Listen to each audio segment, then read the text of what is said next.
Oke, hari ini kita bakal coba mecahin misteri yang umurnya udah 2000 tahun. Misteri ini tuh tersembunyi di dalam beberapa surat paling berpengaruh yang pernah ditulis. Anggap aja kita ini detektif sejarah ya, dan semua petunjuknya sebenarnya ada di depan mata kita. Siap? Nah, di tengah-tengah misteri ini, ada satu orang, Rasul Paulus, dan dia menggambarkan dirinya dengan kalimat yang kuat banget loh. Dia bilang, dia bukan sekedar tahanan biasa, tapi orang yang dipenjarakan karena Kristus Yesus. Coba deh ingat-ingat kalimat ini baik-baik. Soalnya, ini kunci pertama kita buat ngebuka keseluruhan ceritanya. Jadi beberapa kitab di Perjanjian Baru itu dikenal sebagai surat-surat penjara.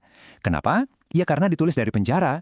Dan surat-surat inilah yang memunculkan satu pertanyaan besar yang bakal kita jawab hari ini. Sebenarnya, di mana sih Paulus waktu nulis surat-surat itu?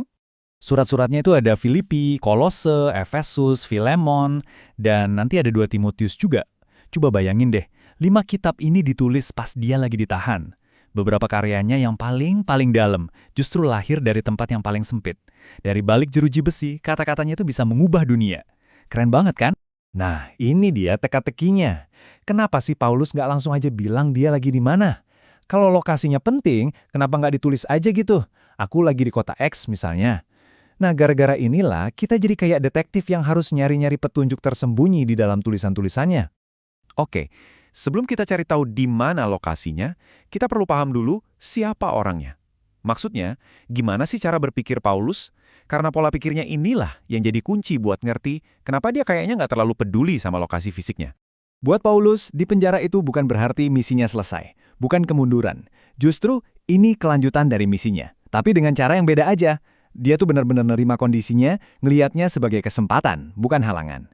Makanya, buat dia pertanyaan di mana dia di penjara itu nggak sepenting pertanyaan untuk siapa dia di penjara. Paham kan bedanya? Coba lihat deh, gimana dia nyebut dirinya utusan yang dipenjarakan. Keren kan?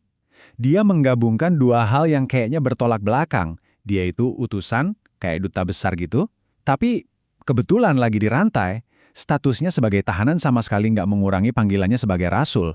Mungkin malah bikin panggilannya makin kuat. Oke, sekarang kita udah paham pola pikirnya. Yuk kita mulai investigasinya. Saatnya buka berkas kasus dan kita periksa satu persatu tersangka lokasi penjaranya Paulus. Jadi ada 3 kemungkinan lokasi nih. Efesus, Kaisarea, sama Roma. Kita mulai dari Efesus. Ini kota besar emang, tapi nggak ada bukti di Alkitab yang bilang dia pernah dipenjara di sana. Jadi kita coret dulu ya. Terus Kaisarea. Nah, ini lebih mungkin karena kita tahu dia pernah ditahan di sana. Tapi anehnya di surat-suratnya, Paulus tuh kedengarannya kayak lagi dalam bahaya besar, nyawanya terancam.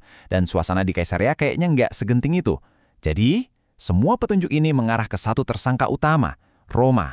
Nah, yang paling seru, surat-suratnya Paulus itu sendiri isinya petunjuk tersembunyi. Jadi sekarang, ayo kita bedah bareng-bareng. Anggap aja ini bukti forensik buat mecahin kasus kita. Petunjuk pertama, ada satu kata kunci yang dia sebutin, praetorium. Kedengarannya kayak bahasa Latin ya? Emang iya.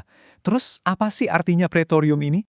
Jadi gini, kata ini punya 2 arti. Bisa berarti bangunan kayak istana gubernur, tapi bisa juga berarti sekelompok orang, yaitu pasukan pengawal elit. Nah, disinilah konteks jadi penting banget. Paulus lagi ngomongin bangunan atau orang ya? Nah, ini dia jawabannya. Paulus jelas banget pakainya buat nunjuk ke sekelompok orang, bukan tempat. Dia bilang kalau Injil udah dikenal oleh seluruh pengawal istana. Jadi dia lagi ngomongin orang, bukan gedung.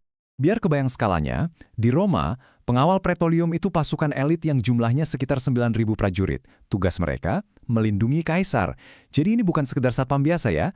Ini artinya Paulus bukan cuma di penjara, tapi dia lagi menyusupkan pesannya langsung ke jantung pertahanan kekaisaran Romawi. Oke, jadi kita tahu pesannya sampai ke pengawal elit kaisar. Keren! Sekarang, kita lanjut ke petunjuk kedua yang bakal ngebawa kita lebih dekat lagi ke pusat kekuasaan. Dan yang ini lebih jelas lagi. Ini nih, bisa dibilang bukti pamungkasnya.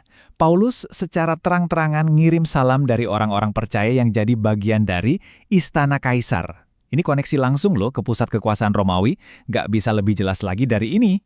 Jadi, poin pentingnya gini, di Kaisarea emang ada staf gubernur, tapi istilah istana kaisar itu paling pas ya buat staf dan pegawai yang kerja di istana kekaisaran di Roma. Jadi, petunjuk yang ini, ditambah petunjuk soal pengawal pretorium tadi, semuanya nunjuk ke satu lokasi yang sama. Jadi, kasus ditutup. misterinya terpecahkan. Bukti-buktinya kuat banget mengarah ke Roma sebagai tempat Paulus menulis surat-surat penjaranya. Tapi ceritanya nggak berhenti di situ. Sekarang, yuk kita lihat makna yang lebih dalam dari semua ini. Ada ironi yang luar biasa di sini kan? Dari tempat yang paling terbatas, dari sebuah penjara, jangkauan Paulus justru jadi yang paling luas. Dari dalam sel, pesannya bisa menyusup ke pasukan elit kaisar, ke staf istananya, dan dari pusat kekuasaan itu menyebar ke seluruh dunia. Nah, ini membawa kita ke pertanyaan terakhir buat renungan kita bersama. Sama seperti Paulus yang nemuin tujuan di tengah belenggunya, gimana caranya kita bisa ngelihat tantangan-tantangan dalam hidup kita bukan sebagai batasan, tapi justru sebagai panggung untuk sebuah tujuan yang lebih besar? Ini pertanyaan yang relevan banget, nggak cuma 2000 tahun lalu, tapi juga buat kita semua hari ini.